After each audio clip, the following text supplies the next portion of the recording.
midowga dhalinyarada gurmadka abaaraha ee gobolka Sool ayaa gaarsiiyay raashinka qaybihiisa kala duwan tuulada Canjiid oo 20 kiiloomitir dhanka waqooyi ka xigta magaalada Laascaanood iyo sidoo kale waxay deeqahaasi gaarsiiyeen dhalinyaradani deegaanada ku hareeraysan duleedka magaalada Laascaanood sida Galkudhal.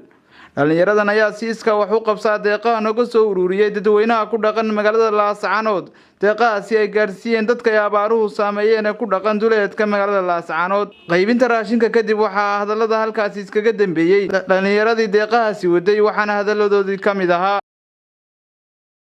ku hadlaya magaca afka dhalinyarta gobolka Sool waxaanu maanta ka qaybinay ololo yaanu ka wadnay maalmahanba gobolka Sool ee ahaa u hiir walaalkaaga baahan waxaan magaalada Canjiid oo ka xigtay dhanka waqooyi magaalada Laascaanood aanu gaarsiinay 70 qoys raashinkoodii 70 qoys raashin dhar iyo bacihii roobka waanu gaarsiinay sidoo kale waxaanu maanta ka qayb ahayd barnaamijka aanu wadnay oo aanu gaarsiinay magaalada la yiraahdo Galkudhal oo iyadna ka xigtay koonfurta magaalada Laascaanood u jirtay 20 kiiloomitir waxaan idin sidaas la gaarsiinay baco iyo dhar iyo raashin waxayna kamid ahaayeen ololihii aan ku wadnay maalmahanba magaalada Laascaanood ee aan kuga ururinay xaafadaha iyo ganacsatada lacagaha iyo raashinka sidaad aragtaan maanta waxaan ku qaybinay magaalada Canjiid 70 qoys raashinkood bacohood dharkood iyo waliba wixii aan ugu talagalnay aan ka soo ururinay magaalada gobolka Sool waxaan rajaynaynaa in dadka kale ee la midkan ay ku daydaan sidaas leeg meel kasta la gaarsiiyo ilaahay dadka wax siin kara laakiin waxaan ugu talagalnay inaan inta karaanka uga faa'iideyno bismillaahir rahmaanir rahiim raashinkaas waxaan sameynay anaga ayaa soo xamaalnay soo gurnay soo rognay hadeerna dadka gaarsiinay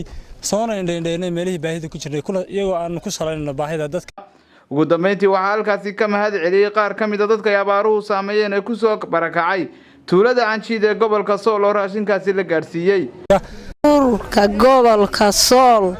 waan u mahadnaqa iska leh ilaahay baa mahadda iska leh iyana waa ku leeyihiin waa ta dambe leeyihiin mahaddaas waxa raacda dhalinta aan u duceynayno khayr ha helano khatar ka baxsaneen ilaahay khayr iyo baraka ha siiyo intay wax barakada iyo khayrka doonaysa in ilaahay barako iyo khayr golaha ugu guro oo ay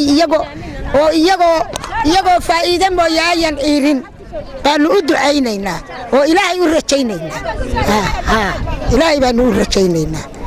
maxamuud aadan askar maxamuud guray Soomaali News TV Laascaanood.